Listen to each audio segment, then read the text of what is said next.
जय श्री कृष्णा।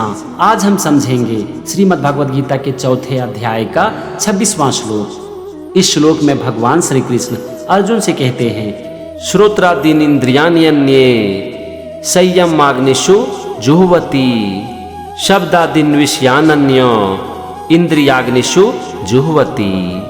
चलो सबसे पहले हम श्लोक के एक एक शब्द का मतलब समझते हैं। और यहाँ पर सबसे पहला शब्द है श्रोत्रादीन इंद्रियाण्यन्ये। इसमें 3 शब्द है, श्रोत्रादीनी, इंद्रियानी और अन्य। श्रोत्रादीनी का मतलब होता है श्रोत्रादि यानी कि जो सुनते हैं, इंद्रियानी मतलब समस्त इंद्रियों को, और अन्य मतलब अन्य। यहाँ पर श्रोत्रादीनी इंद्रियानी का मतलब हो जाता है सेंस ऑफ हियरिंग, और अन्य मतलब अन्य योगी जन। इसके बाद है संयमाग्निषु, और इसका मतलब होता है संयम रूप अग्नियों में। फिर है जुह्वति, और इसका मतलब होता है हवन किया करते हैं। तो यहाँ पर आप देखो, पहले वाक्य का मतलब हो गया अन्य योगी जन श्रोत आदि समस्त इंद्रियों को संयम रूप अग्नियों में हवन किया करते हैं।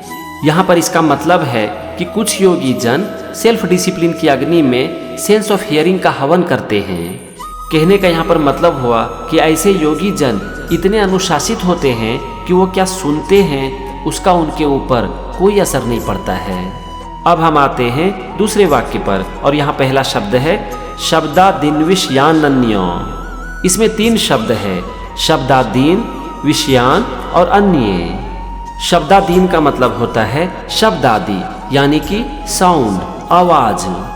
विषयान का मतलब होता है समस्त विषयों को यानी कि सारी चीजों को, और अन्य मतलब अन्य यानी कि दूसरे।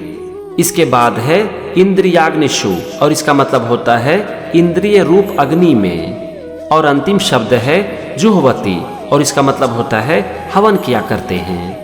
तो यहाँ पर आप देखो, दूसरे वाक्य का मतलब हो गया दूसरे योगी जन शब्द आदि समस्त विषयों को इंद्रिय रूप अग्नियों में हवन किया करते हैं।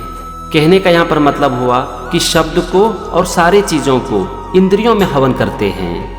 मतलब कि ऐसे योगी जन के लिए इंद्रियां श्रेष्ठ है, वो अपने इंद्रियों के वश में आ जाते हैं। हमने पूरे श्लोक के एक एक शब्द का मतलब समझ लिया, दोनों वाक्य को भी समझ लिया। चलो अब हम समझते हैं पूरे श्लोक का मतलब।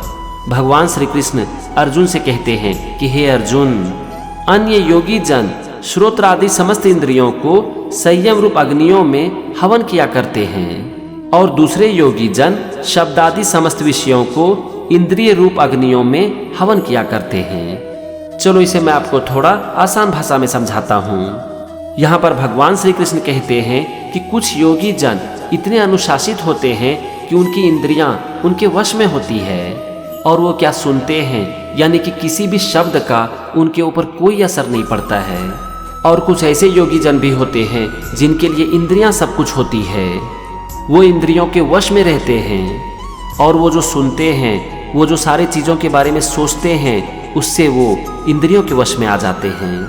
ये था श्रीमद् भगवद गीता के चौथे अध्याय का 26वां श्लोक। अगले एपिसोड में हम समझेंगे 27वें श्लोक को।